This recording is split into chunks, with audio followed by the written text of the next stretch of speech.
यूं तो भारत का संविधान कहता है कि भारत में प्रत्येक व्यक्ति को किसी भी अपने धर्म के अनुपालन की स्वतंत्रता है और इसमें पूजा अर्चना प्रार्थना और धार्मिक क्रियाकलाप की भी व्यवस्था शामिल है। लेकिन क्या ये व्यवस्था हिंदुओं के लिए नहीं है? ये सवाल इसलिए क्योंकि महज 15 दिन के अंदर राजस्थान के करौली, मध्य प्रदेश के खरगोन और अब दिल्ली के जागीरपुरी में जिस तरह से हिंसा की तस्वीरें सामने आ रही है, उससे कहीं ना कहीं ये सवाल खड़ा हो रहा है। हिंदुओं के ऊपर नववर्ष से लेकर रामनवमी, हनुमान जयंती पर जो हमले हुए, उससे पूरे सिस्टम पर सवाल खड़े हो रहे हैं कि आखिर एक ही तरह की घटनाओं की स्क्रिप्ट कहाँ लिखी जा रही है। पुलिस की इंटेलिजेंस विंग को भनक तक नहीं लग रही और राज्य व राज्य हिंसा एक ही अंदाज में सामने आती है। बस हर राज्य में दंगाइयों के चेहरे और नाम बदलते हैं। नमस्कार दोस्तों, रंग दे बसंती देखना शुरू कर चुके हैं आप। मैं हूँ राजीव चौधरी।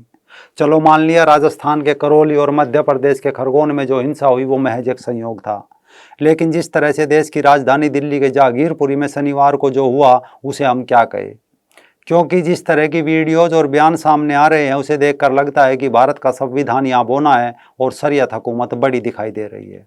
नमाज पढ़ रहे हो, तुम डीजे बजा रहे हो, आरती क्यों बजाओगे? जय श्री राम का नारा बहुत जोर जोर से लोग लगा रहे थे तो कोई बर्दाश्त नहीं करेगा। डीजे हमारे मस्जिद के सामने क्यों डीजे बजाएगा? ये केवल 1, 2, 3, 4 नहीं, बल्कि देश में 15 दिन के अंदर इस तरह के 7 से 8 मामले सामने आ चुके हैं।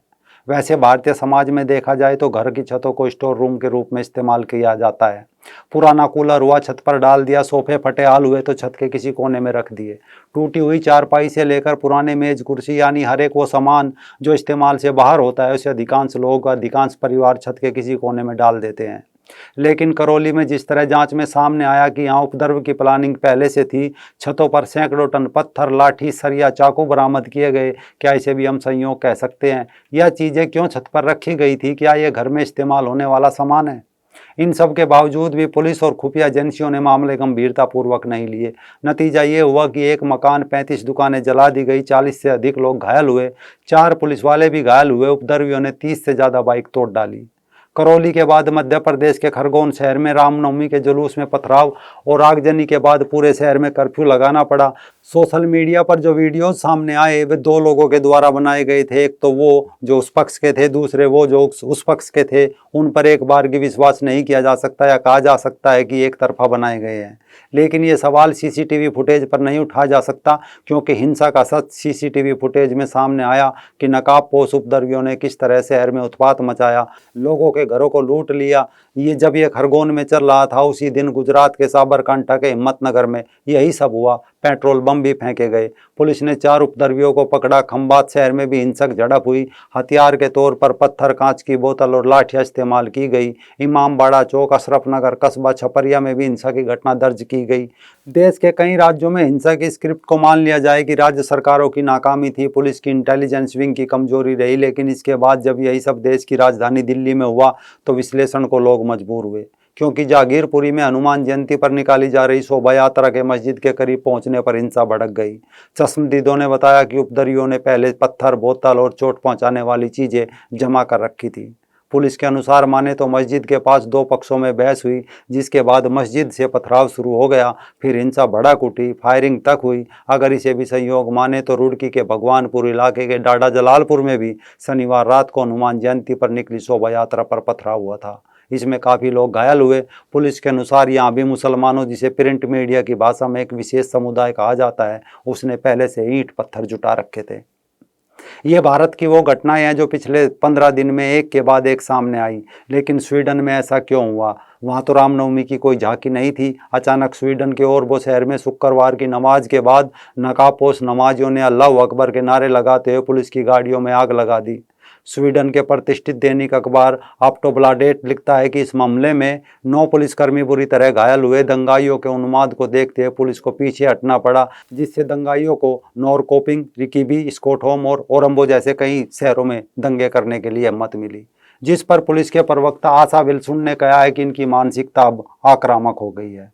अब हो सकता है स्वीडन के पुलिस अधिकारी गलत हो सकते हैं, या कहा जा सकता है कि वहाँ कुरान जलाई गई थी, इस कारण हिंसा भड़की। क्योंकि भारत में इन हिंसाओं को जायज़ ठहराने के लिए यही तर्क दिए जा रहे हैं कि सब उकसावे के कारण हुए, मस्जिद के सामने नारे क्यों लगाए गए, जय श्री राम क्यों बोला गया। ये सब वही दुआई है जो बाबरी ढांचा गिराने के बाद मुंबई में सिलसिलेवार धमाके करके सैकड़ों मासूमों की जिंदगी छीन कर शहर उजाड़ कर दिया गया था कि मुंबई में बम विस्फोट बाबरी का बदला लेने के लिए किए गए थे।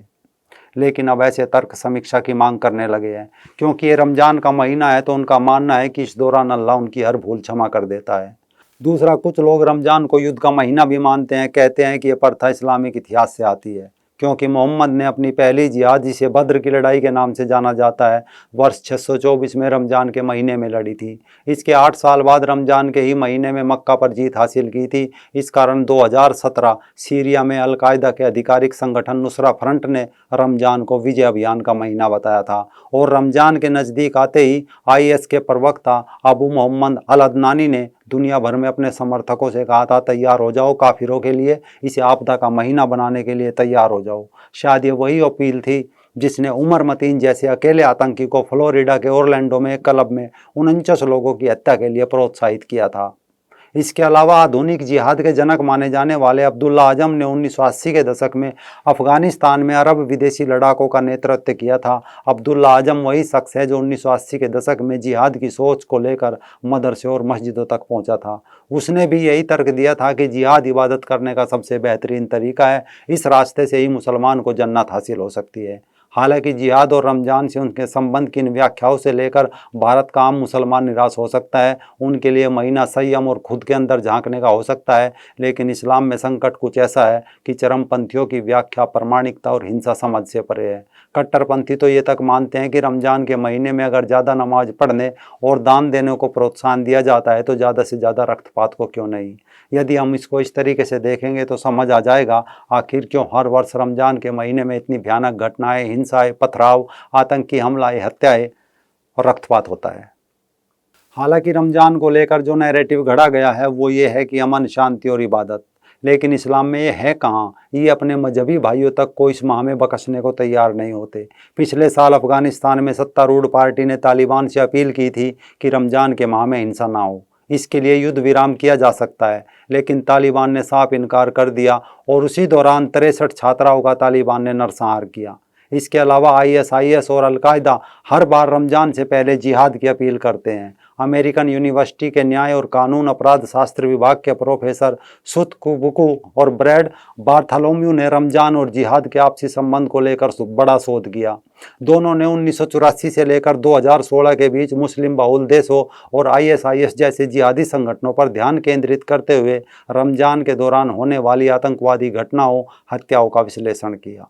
शोध के मुताबिक ग्लोबल टेररिज्म डाटाबेस GTD पर उपलब्ध आंकड़ों की समीक्षा में पाया गया कि 33 साल के दौरान हर मौसम में रमज़ान के दौरान सामान्य दिनों के मुकाबले ज़्यादा लोग मारे जाते हैं। इस बाबत पुख्ता प्रमाण मिले कि जहां मुस्लिम आबादी ज़्यादा है वहां रमज़ान के दौरान आतंकवादी घटनाओं में ज़्यादा बढ़ोतरी देखने में आई। मुस्लिम देशों में सामान्य दिनों के मुकाबले रमज़ान के दौरान होने वाली आतंकवादी घटनाओं में 7% की बढ़त दर्ज की गई, जो दिखाता है कि रमज़ान का असर जिहाद पर मुस्लिम देशों में बहुत ज़्यादा होता है। आज यह अध्ययन भारत के लिए बहुत महत्वपूर्ण है, क्योंकि जहाँ जहाँ पर यह हिंसा दंगा हुई वे पूरे मुस्लिम बाहुल इलाके थे, क्योंकि ये दर्शाता है कि जहाँ इस्लामिक परिभाषा के अनुसार काफिरों की संख्या अधिक है तो ऐसे में सवाल बन जाता है कि क्या काफिरों के घर से लूट, उनकी दुकान जलाना, शोभा यात्रा पर पथराव करना, ये सब इसलिए है कि जिहाद इबादत करने का सबसे बेहतरीन तरीका है। इस रास्ते से ही मुसलमान को जन्नत हासिल हो सकती है। लेकिन स्वीडन से लेकर भारत तक इस सवाल को उकसावा और इस्लामाफोबिया की आड़ में छिपाया जा रहा है।